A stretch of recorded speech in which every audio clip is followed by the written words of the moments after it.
ദൈവനാമത്തിന് മഹത്വം ഉണ്ടാകട്ടെ. ഞാൻ ലില്യൻ എലിസബത്ത് വില്യംസ്, എളംകുളം CSI ക്രൈസ്തർ സഭ അംഗമാണ്. ജേർണി ത്രൂ സാംസന്റെ 90-ാം ദിവസത്തിലേക്ക് ഏവർക്കും സ്വാഗതം.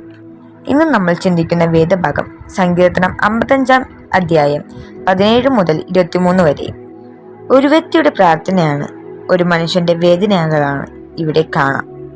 ദൈവത്തോട് പ്രാർത്ഥിക്കുന്നത് ഈ സങ്കീർത്തനത്തിന്റെ പ്രത്യേകതയാണ്.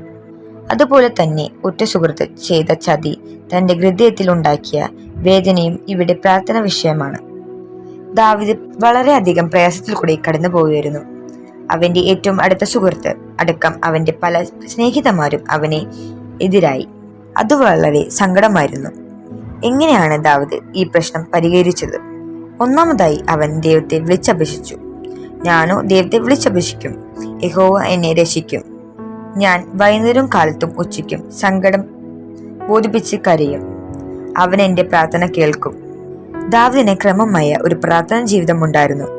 അവൻ ദൈവത്തെ വിളിച്ചപേക്ഷിച്ചു, തൻ്റെ ബുദ്ധിമുട്ടുകൾ പറഞ്ഞു. രണ്ടാമതായി ന്യായവിധി ദൈവത്തിനെ വിട്ടുകൊടുത്തു. ദൈവം കേട്ടു, അവർക്ക് ഉത്തരം അരുളും. ദൈവം പ്രശ്നങ്ങൾ പരിഹരിക്കുമെന്ന് ദാവീദ് വിശ്വസിച്ചു. നാമും ഇങ്ങനെ ചെയ്യണം. നിങ്ങളുടെ ശുശ്രൂഷയിൽ നിങ്ങളെ സഹായിപ്പാൻ ദൈവം സ്നേഹിതന്മാരെ തരട്ടെ. ദൈവം നിങ്ങളോട് ശത്രുക്കളെ കൈകാര്യം ചെയ്യട്ടെ. മറ്റുള്ളവർ നിങ്ങളോട് പെരുമാറിയതുപോലെ അവരോട് പെരുമാറരുത്. അതിനു പകരം നിങ്ങളോട് അവർ എങ്ങനെ പെരുമാറിയിരിക്കുന്നുവോ തിന്മയ്ക്ക് പകരം തിന്മ ചെയ്യരുത്. മൂന്നാമതായി തന്റെ അനുഭവത്തിൽ നിന്ന് പഠിപ്പാൻ ദാവീദ് തീരുമാനിച്ചിരുന്നു. അവർക്ക് മാനസാന്തരമില്ല, അവർ ദൈവത്തെ ഭയപ്പെടുന്നുമില്ല. തന്റെ സ്നേഹിതന്മാർ മാറിക്കൊണ്ടിരിക്കുന്ന അവസ്ഥയായിരുന്നു ദാവീദിന്.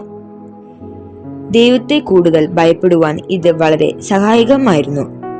നാം സാധാരണയായി മാറ്റങ്ങൾ ഇഷ്ടപ്പെടുന്നില്ല. എന്നാൽ ദൈവം നമ്മുടെ ജീവിതത്തിൽ മാറ്റങ്ങൾ ഉണ്ടാക്കുമ്പോൾ നമുക്ക് അതിൽ നിന്ന് ചിലതൊക്കെ പഠിക്കാം. ദൈവത്തിന് നമ്മുടെ ജീവിതത്തിൽ പുതിയതായി ഒന്നും ചെയ്യുവാൻ സാധിക്കാത്ത വിധത്തിൽ നാം വളരെ സുഖമായി സ്വസ്ഥതയുമായി ജീവിക്കരുത്. പ്രയാസമേറിയ അനുഭവത്തിൽ നിന്ന് പഠിക്കുവാൻ തീരുമാനിക്കുകയാണ്.